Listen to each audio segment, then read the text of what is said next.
Okusomozebwa kutufunye era kw'abantu okulowooza nti tuli serious ensonga lwaki twakozeewo ne ka press conference kano sina ka press conference eno bayita testing press conference 1 era nga bw'omulaba asigalayo omwo yoyo original kuba tulina ebintu skits ze tulaba zozanya n'abaana bo nga balina ebigambo eruusi bye bakozesa ne bagamba yi omwana yagambye ekyo taata anti kati olaba kati kino ekintu ekiriwo kati sawa zino bangi bazadde bangi baga nti Amooti weebale otuggyemu ekiwuggwe ku baana baffe bazadde bangi badde balina ekiwuggwe ku baana baabwe inda ati abasinga baagala nnyo ebitiibwa okusinga okwagala abaana oba tekyakyengamba nga bafokasinze nnyo kitiibwa inda ati nti omwana bamukanga kuva mu buto nga dduka kitaawo yazze muyingire ekisenge ontegedde totula mu ntebe eyo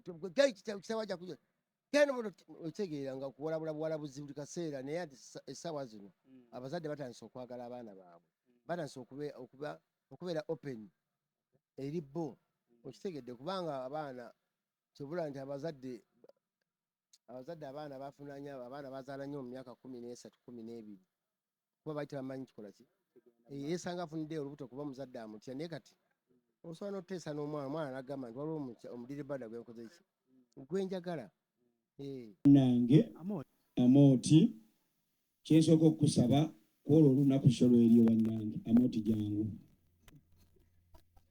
Amooti jangu obeerewo ku shoyo ogenda kubeerawo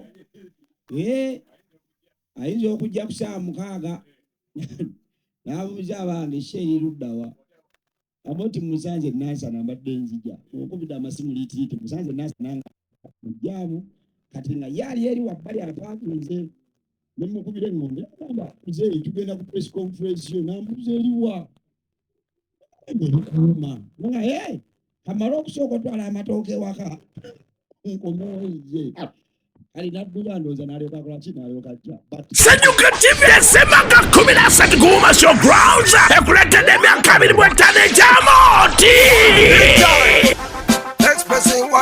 Amooti omubalanguuzi gwe bayitanga bugiwugi agenda kukyamula emyaka 25 gy'amaze mu kisaawe w'omutunuulire ye yennyini komedi anti nantamigo komedi eyamutandikawo wano mu ggwanga emirengo saa 12 nga giggulwawo okuyingira emitwalo 5 VIP emitwalo 10 emmeeza y'abantu 8 miliyoni 3 ate platinum table ya miliyoni 5 gula tiketi yo ku next ticket app oba ku website oba ku 0779 880 339 biteedwamu ssente Uganda Manufacturers Association, Simba Automotives, Ssenyuka TV, bitegekeddwa Cyclone Event. Ground TV, 100% entertainment. Kale tukwaniriza gwe nawe natulaba ku Ground TV kusane ku Ground Media UG amanya agange nga buli Jones Edwin K olunaku olwayo tuline legendary Amooti omubalanguuzi the comedy man comedy himself tuli nayo kubanga tunyumya mu lugendo lwe olwa 25 years of Amooti omubalanguuzi Amooti tusanyusa okula nange nsanyusa okula muganda wange webale kwewalinnya ddungi Ground Media kitegeeza amawulire go gajja ddala ku ground si bano abagajja mu bbanga tamanyi kituufu naye ogajja ku ground kiba kya ddala tusiimidde ddala okusookera ddala emyaka 25 teweesazeeko emyaka tosaze emyaka sinagamba nti am 25 years ngambye 25 years of comedy nti tibengamba emyaka 25 kitegeeza nti emyaka comedy gyamaze mu Uganda nti kyobalaba nti ne bannamawulire bonna n'essaawa zino abaliwo bwe nali ntandika comedy bannamawulire abaaliwo ebiseera ebyo tekuli n'omwazze mwenna abaaliwo mu mawulire tekuli n'omwaliwo abamanyiza okuba baba mu mawanga muno bagenda mawanga ag'enjawulo abamu nga Mukama yakola ki yabajjulula kati ndaba mwe batu abaliwo generation eno kuba nawe kanye wono tonaweza myaka 25 nza n'okuba wagenda okukula ng'owulira buwulizi n'ojja buzi n'ongwako bugwi nga nokuba omusiru ono comedy gyali omuntu atulaba yandiyagadde okumanya olugendo lwa comedy luneno olutandika otya olugendo lwa comedy luvudde wala nnyo ddala olw'ensonga nti naffe ffennyini nga Edi Kigere nga kwataliiwo oyo omukulu oyo Kigere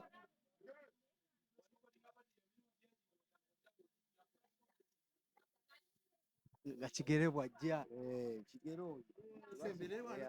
kubanga bwemuza ku lugendo lwa comedy omu ku basajja be twatandika comedy mu Uganda wano okitegedde oyo Edi kigere Wanyise. mutandika comedy n'Amooti mu myaka 25 mutandikirawo Twatandikira Nansana eyo. Nansana Jenina. Ekintu ekyafa otukaawo. comedy wava ng'olwo okolanga n'ebiseera ebyo. Ebiseera ebyo nasooka ne mbeera DJ. I was a DJ by profession. Nga mixing omuziki ogwo gutabula gundi muzibu mu bya DJ wakasi bino ebyamwe ebya computer nanze kuba manual. Oli okozesa mwe mwali okumirembe gya PC. Fetwa byayirabe bya computer ebyo nga bizze twali ku zi Newmark. Zi Newmark. Muganda wange yasobitegeera ezo. kati yagwa nti emboozi gye tunywa ebintu ebimu kyogula nti okuze tobirabyeko naye nti newalingayo Newmark nga ebiseera ebyo nga badije gye bakozesa mu bbali alina engeri gyagugyamu n'agukasukayo na CD bag onokuba ne CD bag ngerimu CD zo nga bitaano ateekamu CD bwajjamu ateekamu bwajjamu ezo kyebayita manual nga bono olabe motoka automatic ne manual kati bali ku computer muli ku automatic kafe twakubanga manual. Amooti comedy atandika ku Jenina era comedy yazaalibwa wa Nansana era the best one of the most of the best comedians kimanyi olw'amaanyi ag'ettabu agali Nansana awo olw'amaanyi ag'ettabu agali Nansana awo tukwatagane comedy comedian bonna abasinga makindi maanyi oli amaanyi ag'ettabu ku artist mu music so ne Nansana eyo kitebe kikulu. bwe mwali mutandika okugenda Nansana mwali mwagala kukola kitebe kyammwe kitya nti nga bwe tulaba abayimbi bali makindye gye babeesingira bw'onoosalawo mugende Nansana tetwagendayo bugenzi. Nansana gwali mulimu waliwo club gye twali tukolerako ffenna ye yatugatta awamu okusinkana okubaako ate ekiddako. mu kusinkana kwa Amooti olunaku lw'osooka kati nze Amooti omusinkana saamusinkana ate ku Jenina. Olunaku lwe nsooka okusinkana Amooti waliwo ekifo baakitanga Park View kiri awo wano olaba ku bata wano mu kibuga wakati kifo kiri awo ku kalina waggulu wabangawo jam session wabangawo ka jam session nga kamusajja waggulu kamusajja bamuyitanga DJ Jim naye DJ Jim oyo yali family friend waffe nze nga nze kati nga mmanyi kati wali nga tugenda tuyingira buyingizi kati awo ensooka okulabya omusajja muvubuka bugiwugi kati nga nange simumanyi nali ne girlfriend wange ngenda wuli omuvubuka akyusa obulobozi abantu enduulu nze no boy story kiyani ono kati awo nga yeeyita bugiwugi kati awo entandikira okukola ki omumanya infact awo nga tetunaba Nansana nga nzoledde enkolayo naye nga ate ye sinnamumanya kati awo entandikira omumulaba nenga nono boy wa tabbu ng'akyusa obulobozi awunya kalalu awulire kwalu amaloboozi ng'abukyusa nga omutunya n'ogamba nga kyanjawulo kyakola ng'olaba omuntu ali special awo entandikira omumanya. bugiwugi Amooti afuuka okuva mu bugiwugi kigambye wali muyimbi twalinga tuyimba nalinga nnyimba naye nga tera nebyennyimba era nga biri mu comedy ekitegeeza tobitandise kati kati ebyo nebyo ebiyimba byowulira ebyo embooko byonna weyabiyanga wasoma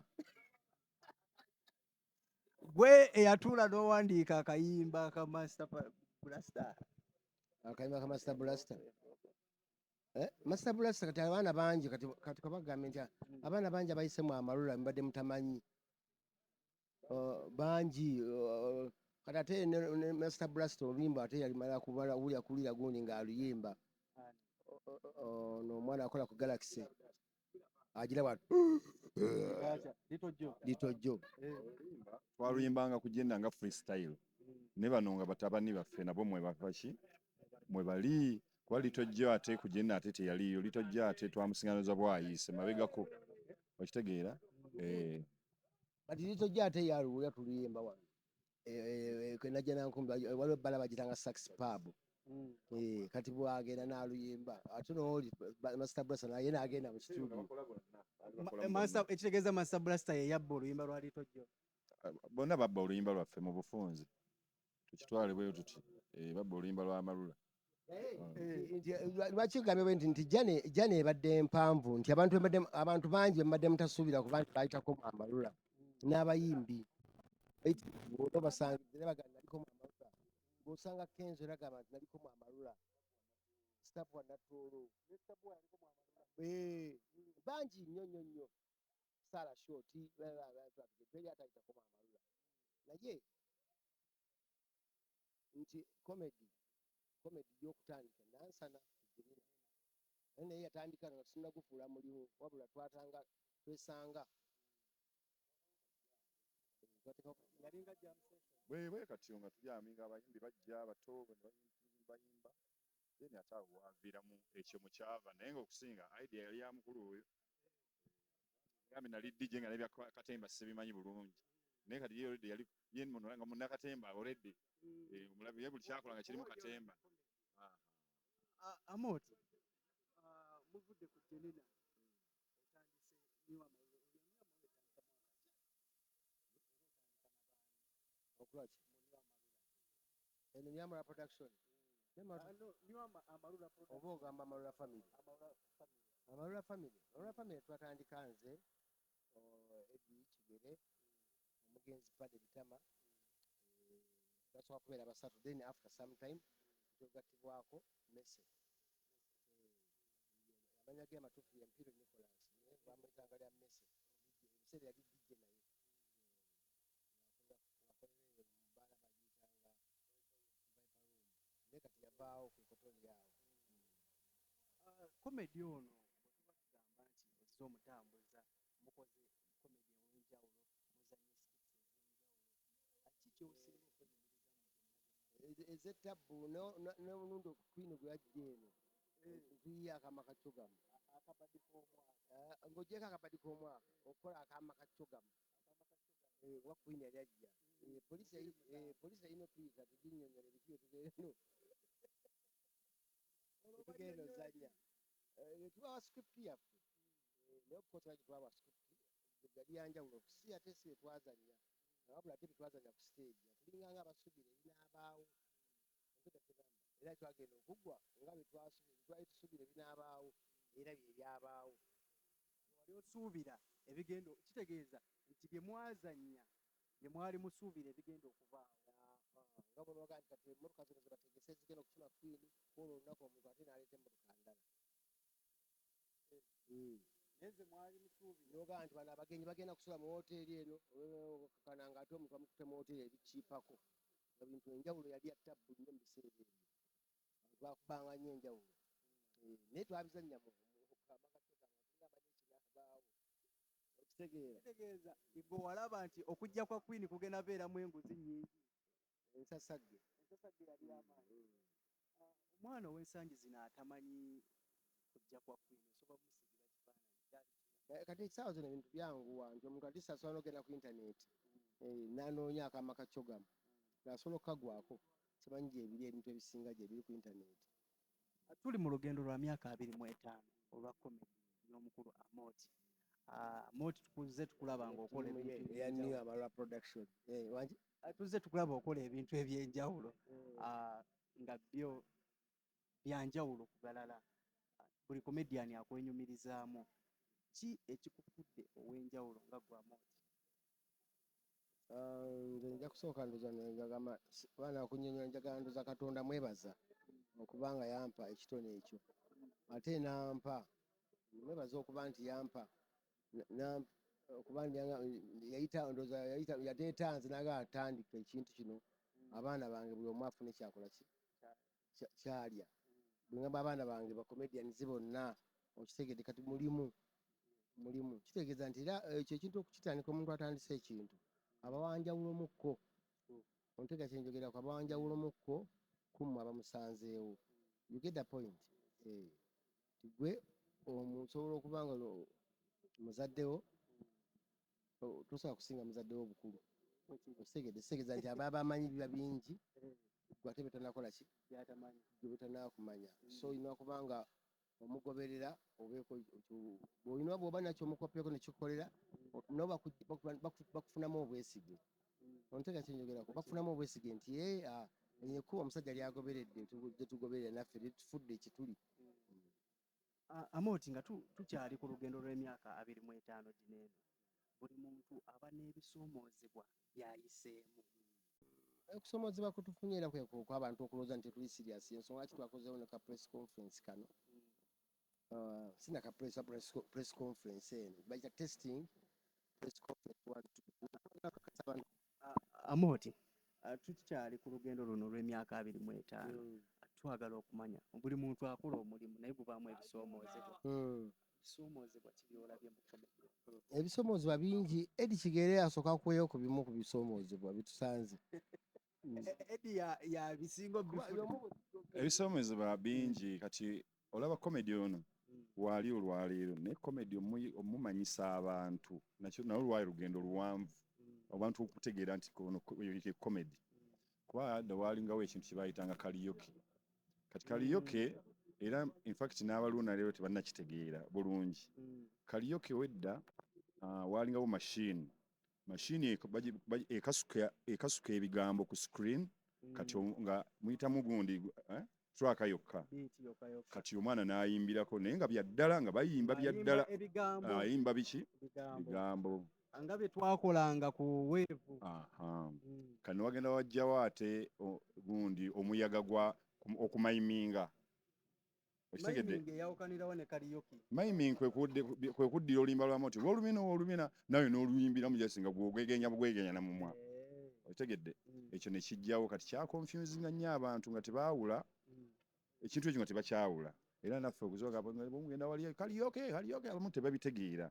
Kyatwala ebbanga ddeneko n'ebisoomoozo ebirala nti amalulu ekoze ebintu bingi. Njagala okusala ekimu kisesa twazanyanga komedi. Edi bwabanga ne mugamba gwe omusajja nze mukazi kati bwe neeyita Saala sho oluggwa ogenda okulaba omukazi afubutuka eri nga ye Saala ng'ayombera ddala mumanyira omanyi nnyo lwaki onsinikirako amannyo okitegedde okanamunya nti badde tuzanya buzanyi bino bya komedi tonyima togerera. That's why nti kyegambye nti twatandika okwogeza bannabyabufuzi.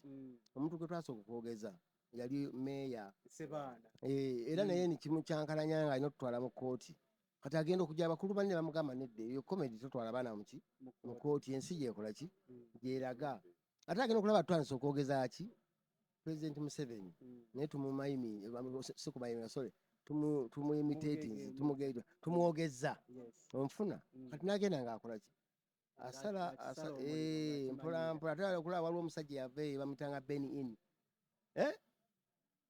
Ben Firi bamutanga Ben In mulokole. Ben In ye mulokole wamma. Ben Firi yali ava Zambia yali comedian. Najja n'ayogeza Museveni imitatinga Museveni. Tulaba Mendo nga bw'ayogeza Museveni. N'oyo Omuzambia yali wattaba yayogeza Museveni. Kati mbagenda nga tyo abantu twatayogeza abantu bangi Babesigye Wini Byanyima twatugebanyi buli munnabyabufuzi nga tumwogeza naye basala pressure mbadega nti kiraka kintu kino kuba internet yaliiwo omuntu okumanya ki ekigenda mu maaso mu nsi so tebyali byatawanyangamu nnyo abantu kuba tewaliwo internet. Amooti, mwakola mutya okulaba nga mwawula comedian ku ddiikuula? Of course n'abantu abalala bajja bahasolinga mpolampola. Wali abaana bangi betwatwandikamu amalula naye nga batandikanga baddiikuula nti omusanga ku street ng'akola comedy nti ddiikuula yabatembeeya comedy. Okitegedde naye nga mutembeeyi. Yonaava wano n'agenda wali. Yes, asesa abantu abamukuŋŋaanirako. Ekyenjawulo ekiriwo naye singa omujja kukubaawo n'omuteeka mu theatre oba ki awo kikiwukamu neera asigala comedian. Myaka 25 comedy atuuse nga abaana bawemula buwemuzi. Era nga bwe kigambye nti abantu bagamba abaana ba comedians bawemula buwemuzi naye ekyewuunyisa nti bakwata omwaka ne bakwata ogwokubiri ne bakwata ogwokusatu ne bakwata bawezezza n'emyaka 10. Okitegedde kitegeeza waliyo abanyumirwa komedi oyo bino ebyokuwemula just nti gwe oba oyingidde mu kintu ekitakukwatako ekitali kikyo. Kuba wali omuntu agamba kati nze musiki ngwe nkujambe nti musiki edda yalingawo wakasongo yeye wambuuza nti oba nti nkwagala olupapula walumbeeza yatukola bwati kati waliwo nkudi. Okitegedde kitegeeza nti buli kimu kikyuka. eno jja n'emyaka 25 gye tubeesingako mu bulamu bwa Amooti. Ebintu bibadde bingi. Amooti okoze ebyenjawulo, ovuze emmotoka n'otuuka n'otugamba nti gwe musajja asinga okuba n'ebipapula ebingi ku mmotoka. Ebipapula si bingi, ebipapula si bingi kuba tuzze tubisasula mpolampola ntubifunza olw'ensonga nti oluusi emmotoka eyo oba olina ekisa n'ogikwasa omuntu n'ajja agivuga nga tikola ki nga talina gundi n'avuga bubi oluusi n'ayagala ayise watalina kuyisiza. Era ebipapula ebisinga byakuyisiza wotalina kuyisiza. bye bakuba si baakubanza wabula be baakuba abantu be nayazika emmotoka. Amooti emmotoka yo buli muntu yali agima ekyaliyo emmotoka eyo gyeri mpaka kigera yali agifundde n'omulimu omulala. Waliwo ab'embaga baali baagala okugipangisa. Era abagole byatambula bulungi, emikolo gyatambula bulungi. Oyo omulimu yaguleeta nga n'oluggi oluusi olusibisako. Kati kiddayo ku kiri ekintu kya Nankani ekiri ekyaki ekiyimba kya gundi kye yayimba Spice Diana bazikoona bazikoona endongo gye muzala kati ekimotoka kye muzala waliwo abakikola ki abakyegomba. Ondabe nti ebigambo tebikyasituka. Enjala ennuma male gyakirabye ebigambo mpunzewunzemu enjala ennuma. Male omuyimbi enjala emuluma naye nga tugenda kufunzafunza. Amooti abinzi bizze byogerwa ne batuuka n'okugamba nti abaana b'olina abamu bakulu nnyo nga Amooti Omubalanguzi. First born wa coco producer. Era bojja ku ofiisi zaffe wali na Lukolongo akuba engoma wa tabbu. Era n'engoma ze nja okuyimba ku show nze mujja okuwulira. Oyo omusiru yazikola ki yazikuba.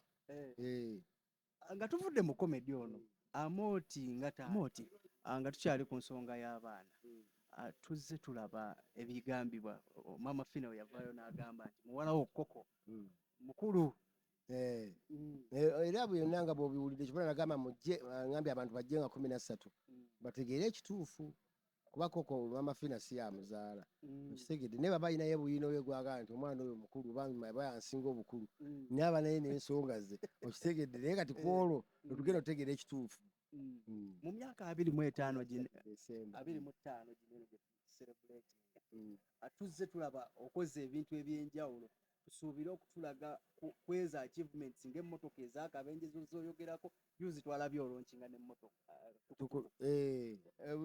anti kati tukutuku eyo bantu bw'ogamba nti ndeesera Range Rover era tebakikkiriza paka lomala ogivugira omwaka baga omusajja yali akola ki. So bacomedians ebiseera ebisinga ebintu byabwe tebabitwala serious. Omuntu ali eyo ayagala okujja okulaba Amooti ng'ennaku z'omwezi 13 December kikyaba asuubira asubire ekintu ekyenjawulo because kuno okujaguza kwa comedy. It's not all about Amooti yekka wabula eri ba comedians bonna 25 years of comedy. Tetujaguza Amooti yekka wabula kitegeeza nti ogenda kwewuunya Maria kigobadde olaba ku stage bulijjo ebbanga lyonna ate asobola alina n'ekitone ekirala ekimulimu kyojja okulaba ku olwo. Okitegedde kiko bandi bonna mbadde mubalaba abakola comedy ate temukimanyi nti mazina okuyimba basobola okuyimba. Okitegedde kuwulira ogenda kulaba nga akwewunyise abayimbi gubadde oga nti ono omuyimbi bannange tubaze ebbanga ayimba ng'ennyonza ate akwewunyise ng'olaba ate mu comedy wa tabbu. Mu bayimbi be tulina mu ggwanga Uganda ani gw'ogamba nti omuntu oyo mulungi nnyo mu comedy? Kati mwe mujje buzimu show kuba saagala show gisokoola nnyo gwe jangu buzimu show ogenda kwewuunya. Myaka 25 okoze emirimu mingi.